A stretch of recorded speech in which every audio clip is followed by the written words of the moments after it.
Assalamualaikum warahmatullahi wabarakatuh. Saya adalah pengguna motor listrik smooth tipe tempur ya. Saya mau menceritakan 1 tahun ini menggunakan motor listrik ya. Dalam 1 tahun ini, pas 1 tahun, bulan ini, bulan Juli, di awal Juli saya sudah melakukan samsat untuk pertama kalinya ya. Dan benar, bayar samsatnya cuma Rp35.000 dan itu bayar SWD KLLJ. Itu adalah asuransi untuk kecelakaan. Kalau terjadi kecelakaan kita berikan sumbangan yang 35 tadi bisa dipakai untuk klaim ya, untuk klaim asuransi jasa harja.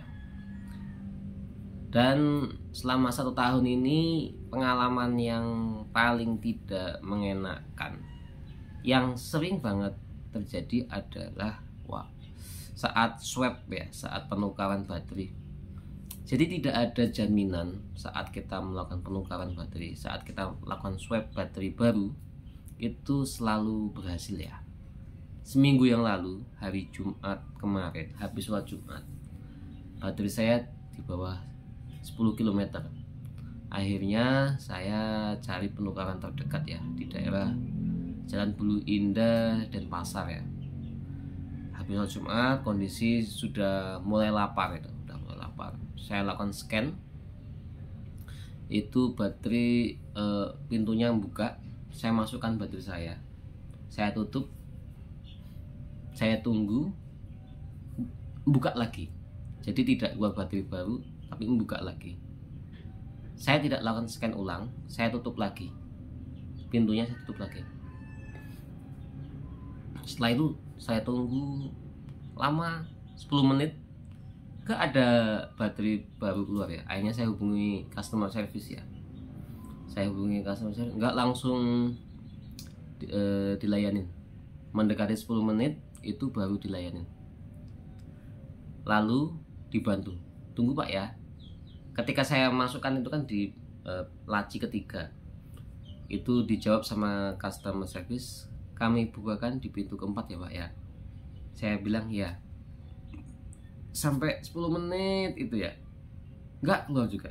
Saya bilang nggak keluar gitu, nggak keluar. Akhirnya dibalas, mungkin lagi error Pak.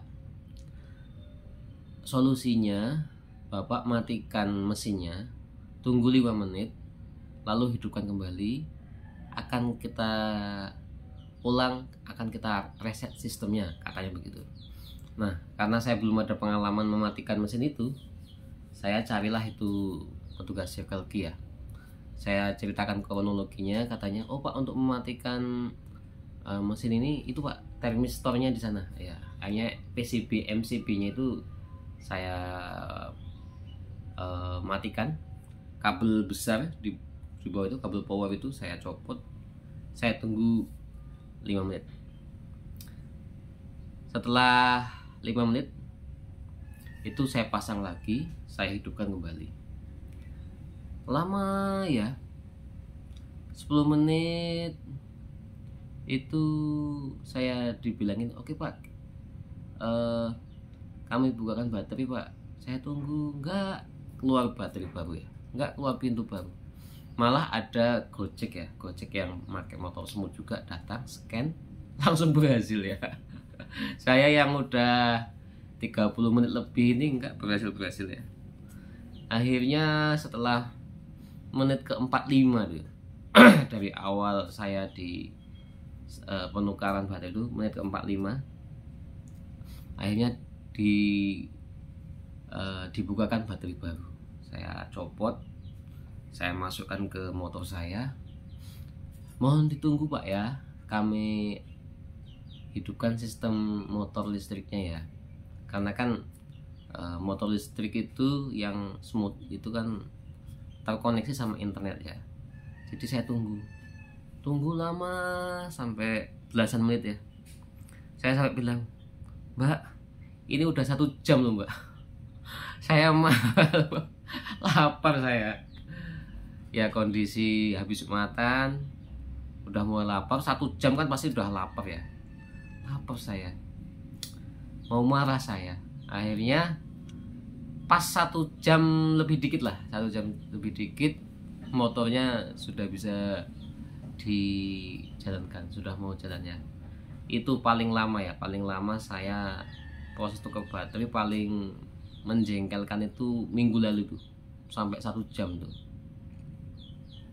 Jadi solusinya, kawan-kawan pemilik motor listrik yang masih baru ya, ketika melakukan scanning, kita masukkan baterai, kemudian kita tutup, kok buka lagi, itu jangan tutup lagi baterainya, tutupnya itu jangan ditutup kembali. Lebih baik kita scan ulang, kita masukkan ke pintu yang lain.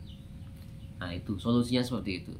Sebetulnya solusinya seperti itu. Kadang-kadang kan kita spontan aja ya, kadang-kadang kita spontan tidak konsentrasi ya.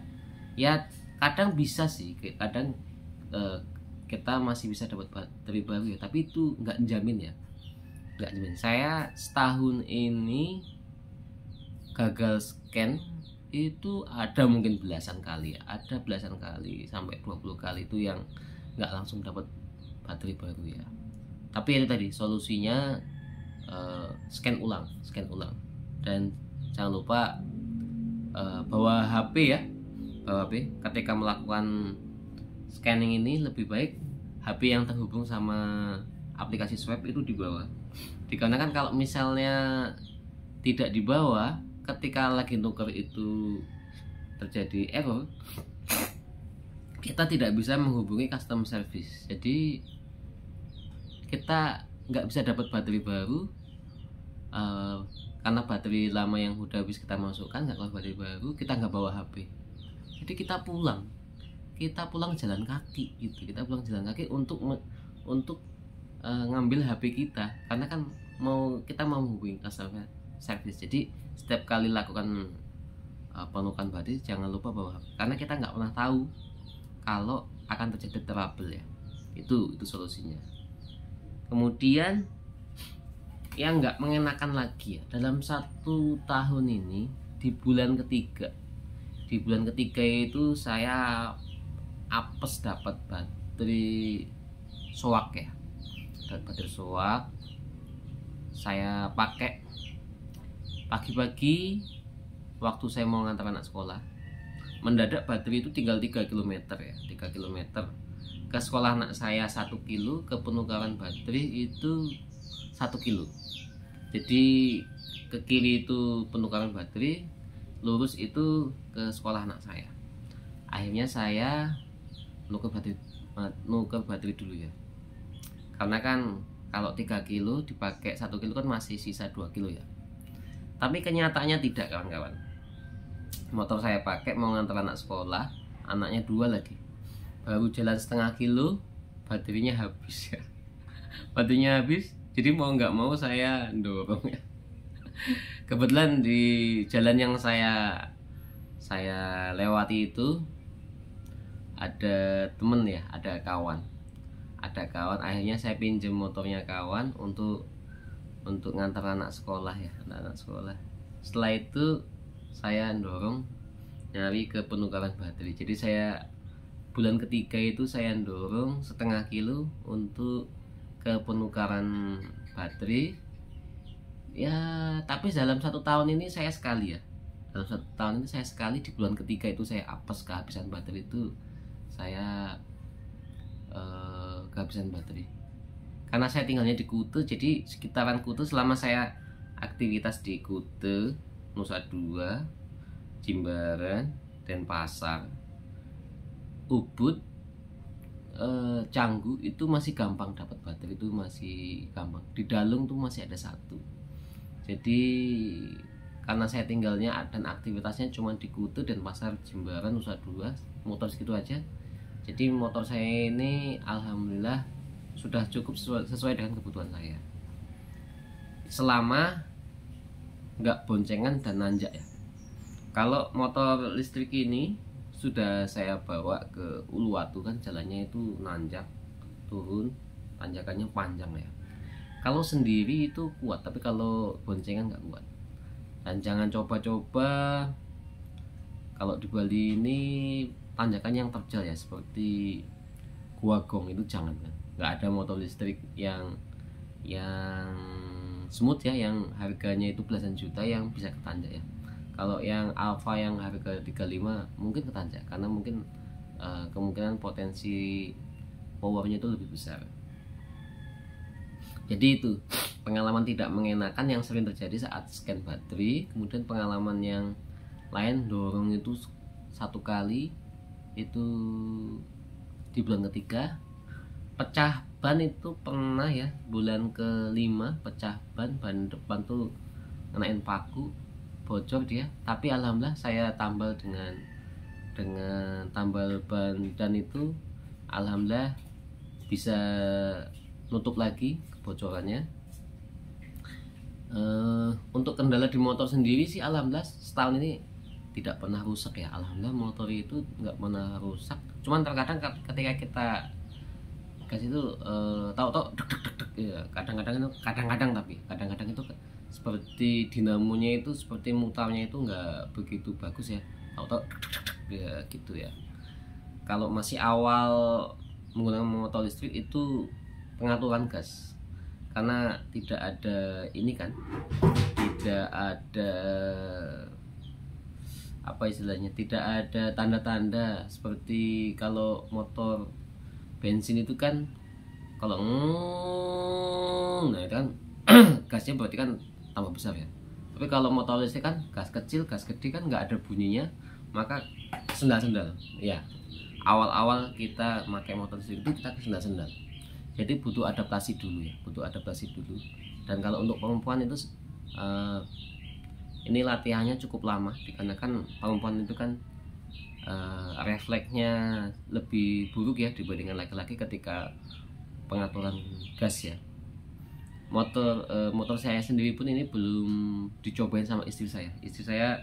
Saya belum sempat untuk mengajarkan istri saya menggunakan motor listrik ini, karena memang kendalanya itu di pengaturan gasnya. Lalu saya campur ya antara kelebihan dan kekurangan.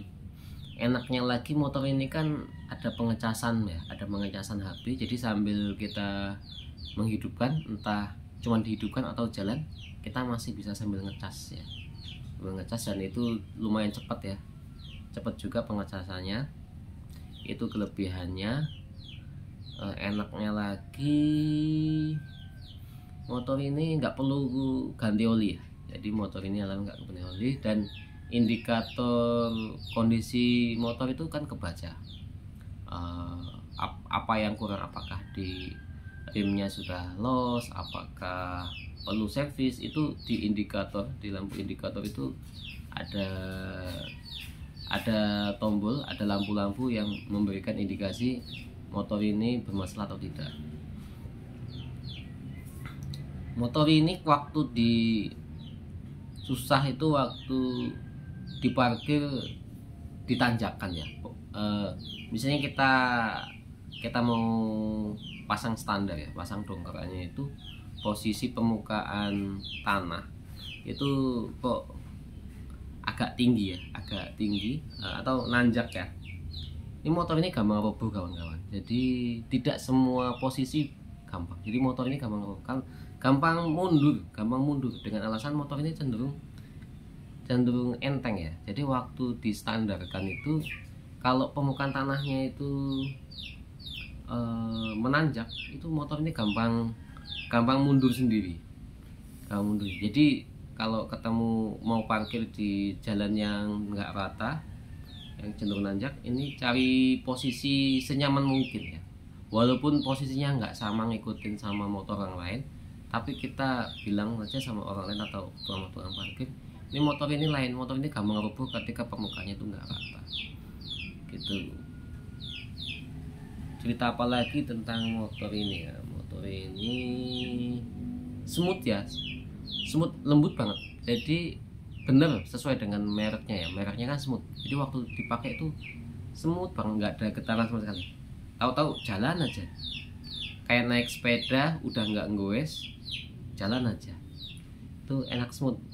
Kalau kita lama nggak pakai motor bensin itu nggak nyaman, karena pakai motor listrik smooth ini udah enteng banget, nyaman banget, nggak ada getaran. Begitu saya pakai motor istri saya X-Ride itu ya, perasaan di tangan tuh gemeter ya, geter ya. Tadinya sih perasaan sih enggak, karena sudah terbiasa dengan nyamannya motor smooth, jadi pakai motor bensin itu rasanya getar gitu tuh.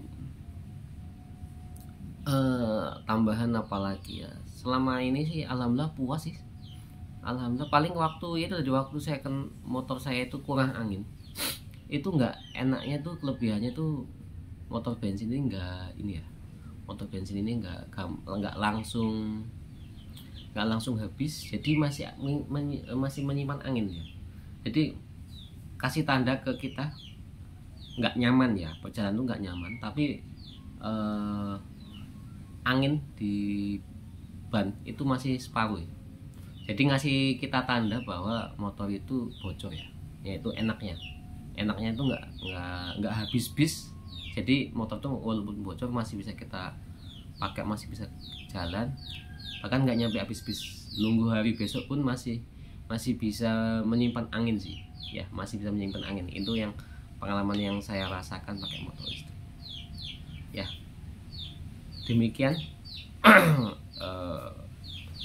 pengalaman saya pakai motor listrik selama 1 tahun ini. Mudah-mudahan menjadi pertimbangan pada kawan-kawan. Dan satu lagi ya, saya beli motor listrik ini waktu subsidi ya, subsidi yang harusnya bayarnya itu belinya tuh 18.700, tapi karena saya belinya 2024 ada subsidi 7 juta, jadi saya cukup membayar 12.700.000. Walaupun yang 7 juta itu nggak langsung dipotong sama pembelian, tapi diklaim setengah tahun kemudian. Jadi kita di awal itu beli full 19.700.000, tapi setelah setengah tahun kemudian itu dari pemerintah memberikan dana subsidi 7 juta masuk ke rekening kita ya. Demikian video tentang berbagi pengalaman penggunaan motor listrik pada kawan-kawan. Terima kasih. Wassalamualaikum warahmatullahi wabarakatuh. Sama satu lagi, kalau beli tahun ini, beli tahun sekarang, waktu saya ambil BPKB, saya tanya, sekarang kalau beli sekarang berapa? Ya, untuk membeli setelah tahun 2025 ini bayarnya, belinya 19.700 dengan alasan subsidinya sudah tidak berlaku. Jadi saya alhamdulillah saya beli pas lagi subsidi. Tapi kawan-kawan kalau mau beli sekarang harganya balik lagi ke normal, yaitu 19.700.